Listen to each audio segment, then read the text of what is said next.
Hello বন্ধুরা, সবাই কেমন আছেন? আশা করি সবাই ভালো আছেন, সুস্থ আছেন। চলে এসেছি আর একটি নতুন ভিডিও নিয়ে। আজকে সূত্র সহ কামিজ কাটিং করে দেখাবো।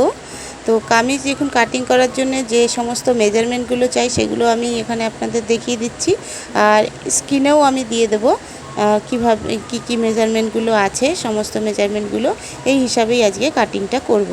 তো দেখুন, এখানটায় আমি নিয়ে নিয়েছি 2.25 মিটার কাপড় নিয়ে নিয়েছি।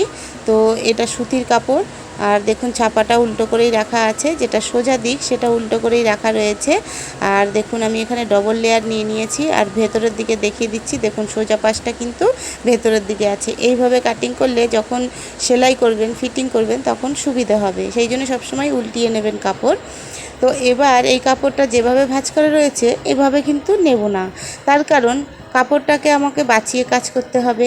নতুন বন্ধুরা অবশ্যই এই সমস্ত জিনিসগুলো খেয়াল করবেন। তো দেখুন এখানটায় আমি কি করছি, যেটা আমাদের চেস্টের মাপ আছে তাকে 4 ভাগ করে তারপরে আরও এক্সট্রা 3 ইঞ্চি কাপড় নিয়ে এইভাবে ভাঁজ করে নিচ্ছি। তো পুরোটাই ভাঁজ করে নেব, এইভাবে এক লেভেলে সুন্দর করে পাতিয়ে নিতে হবে। তো বন্ধুরা, ভিডিওটি যদি আজকের ভালো লেগে থাকে অবশ্যই কিন্তু লাইক দিয়ে দেবেন। আর যারা নতুন বন্ধু আছেন এখনও সাবস্ক্রাইব করেননি, অবশ্যই সাবস্ক্রাইব করে নেবেন আমার অন্যান্য ভিডিওগুলো দেখার জন্যে। তো দেখুন এইভাবে করে আমি ঝাড়িয়ে ঝাড়িয়ে সুন্দর করে একদম পাতিয়ে নিচ্ছি। নতুন বন্ধুরা অবশ্যই এই ছোট ছোট টিপসগুলো খেয়াল করবেন, তাহলে দেখবেন আপনাদের অনেকটাই কাজের সুবিধা হবে। তো আমি পুরোটাই কাপড়টা বের করে নিয়েছি কেটে। তো দেখুন আমি এবার ডবল লেয়ার পাতিয়ে নিয়েছি, একবারেই দুটো পার্ট কাটিং করব। তার কারণ যেহেতু এখানে কোনো ডিজাইন নেই, একদম সিম্পল কাপড় আছে, তো সেই জন্য আমি দেখুন একটু ছোট বড় করে পাতিয়ে নিয়েছি। যেহেতু লেন্থটা অনেকটা বেশি আছে কাস্টমারের, তো কাপড় অনুযায়ী লেন্থ বেশি আছে, তো একটা পার্ট মানে সামনের পার্টটাকে আমি ছোট করব।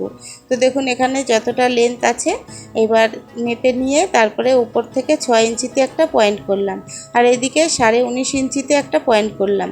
তো এটা হচ্ছে একটা হচ্ছে চেস্ট পয়েন্ট, একটা হচ্ছে হিপ পয়েন্ট, এই দুটো করে নিলাম। এবার দেখুন মাঝখানে একটা কিন্তু আমি পয়েন্ট করলাম।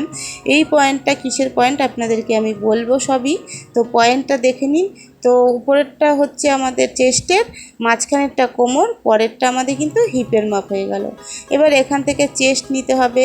তো তার আগে শোল্ডারের মাপটা নিয়ে নেব। তো শোল্ডার দেখুন এখান থেকে আমি 5 ইঞ্চিতে পয়েন্ট করে দিলাম। এরপরে এখান থেকে আরমোল নিয়ে নেব 5.5 ইঞ্চিতে। আরমোলটা বেশি বড় করবেন না, বেশি 1/2 ইঞ্চি বেশি নেবেন, তার বেশি নিতে গেলে কাঁধটা অনেক সময় পড়ে যায়। এবার চেস্টের যা আছে 4 ভাগ করে 1 ভাগ নিয়ে নিলাম, আর 2 ইঞ্চি এক্সট্রা নিয়ে নিলাম। এবার আমি বলে দিচ্ছি যে আমি কি সূত্র হিসাবে কাটিংটা করলাম। আমি এখানে 4-3-4 হিসাবে কাটিং করলাম, আর দেখুন দুই দিকের মাপের মাঝখানে একটা পয়েন্ট করেছি, সেটা কোমরের মাপ।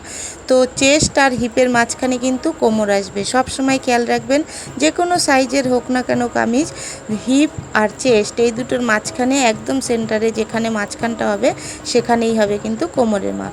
এবার কোমরের মাপটাও অ্যাজ ইট ইজ ওইভাবে 4 ভাগের 1 ভাগ নিয়ে 2 ইঞ্চি এক্সট্রা নিলাম।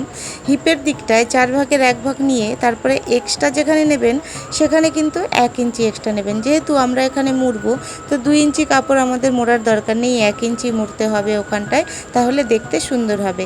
আর ঘেরটা কিন্তু সবসময় যা থাকবে তার হাফ নিয়ে নেবেন, মানে 2 ভাগ করবেন, আর তারপরে 1 ইঞ্চি এক্সট্রা নিয়ে নেবেন। এখানে কোনো 2 ইঞ্চি এক্সট্রা নেওয়ার দরকার নেই, যেরকম হিপের জায়গাটায় নিয়েছেন সেই রকম নিচে নিতে হবে। এবার সমস্ত দাগগুলো এইভাবে মিলিয়ে দেব। তাহলে বন্ধুরা বুঝতেই পারলেন যে আমি 4-3-4 সূত্রের হিসাবে কাটিং করেছি। মানে যা আপনাদের চেস্ট মাপ আপনারা যখন নেবেন তখন যা হবে, তো চেস্টের সাথে 4 আপনারা যোগ করবেন, আর কোমরের সাথে 3 যোগ করবেন, হিপের সাথে 4 যোগ করবেন। এইভাবে হয় 4-3-4। আর বাচ্চাদের ক্ষেত্রে 3-2-3 করে নেবেন, তাহলেই হবে। তো বন্ধুরা, আজকের সূত্রটা কিন্তু ভীষণই ইজিভাবে আমি বলে দিলাম। আরও ডিটেলসে জানতে হলে অবশ্যই কমেন্ট করবেন, তাহলে আমি ডিটেলসে একটা ভিডিও আপনাদের দিয়ে দেবো। আরমোলের শেপটা 1.5 ইঞ্চিতে নিয়ে নিয়েছি। এখানে কিন্তু আমি চৌকো গলা বানাচ্ছি, সেই জন্য কিন্তু একই বরাবর নিলাম। এবার দেখুন 3 সুতো কম করে দেবেন নিচের দিক থেকে, তাহলে কি হবে, চৌকো গলার শেপটা ভালো হবে। সোজাসুজি যদি কেটে দেন তাহলে ভালো হবে না। আর এদিকে নিচের দিক থেকে যেদিকে ঘের হবে 1/2 ইঞ্চি ওপরের দিকে তুলে দেবেন, কোণের দিক থেকে শুধু। তাহলে দেখবেন যখন মুড়ে সেলাই দেবেন তখন ট্যাড়ামেড়া হয়ে যাবে না। এবার সাইড থেকেও কাটিং করে নিলাম, আর প্রত্যেকটা পয়েন্টে আমি কাট লাগিয়ে রাখছি এইভাবে। আর এখান থেকে কি করবেন, এইভাবে সেকেন্ড পার্টটাতেও মাপ, এই যেখানে যা মাপ আছে এইভাবে মার্ক করে নেবেন। তাহলে কি হবে, যখন আপনারা ফিটিং করবেন তো দুটো পার্টেই কিন্তু মার্কিংটা থাকবে, ফিটিং করতে সুবিধা হবে। এবার আমি এই পার্টটাকে সরিয়ে রেখে দিচ্ছি।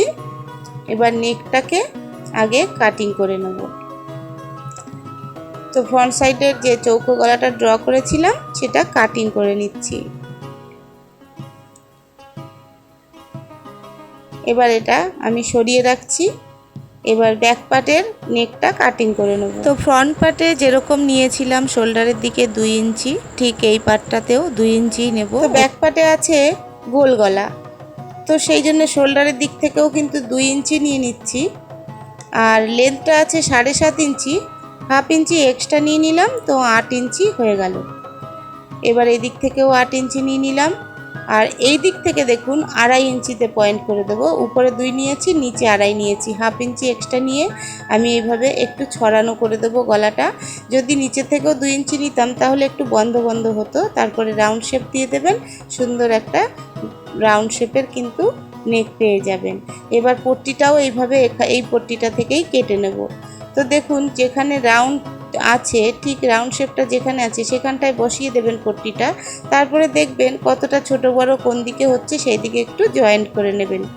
তাহলে আলাদা করে আপনাদের আর পট্টি কাটতে হবে না, এখান থেকেই পট্টিটা পেয়ে যাবেন। আর একদম কিন্তু সুন্দরভাবে এখানে রাউন্ড যে আছে, রাউন্ড জায়গাটা কিন্তু ভীষণ সুন্দর হবে এই পট্টিটা থেকে যদি কাটিং করেন। সব সময় চেষ্টা করবেন যে রাউন্ড শেপের গলা যখনই বানাবেন তখন যে পট্টিটা বেরোবে সেটা দিয়েই কিন্তু পট্টিগুলো বের করবেন। যাই হোক, এটা তো করে দিলাম। এরপরে এই যে ছোট পড়েছিল, সামনের পাটটা ছোট হয়েছিল, সেটার জয়েন্টের জন্যে কাপড়টা কেটে নেব।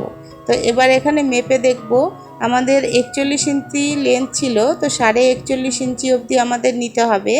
তো 41.5 ইঞ্চি দেখুন কতটা কম পড়ছে, যতটা কম পড়ছে তার থেকে হাফ ইঞ্চি বেশি রেখে ভেতরে সেলাই হবে, এইখানে হাফ ইঞ্চি বেশি রেখে কাপড়টা কেটে নেব।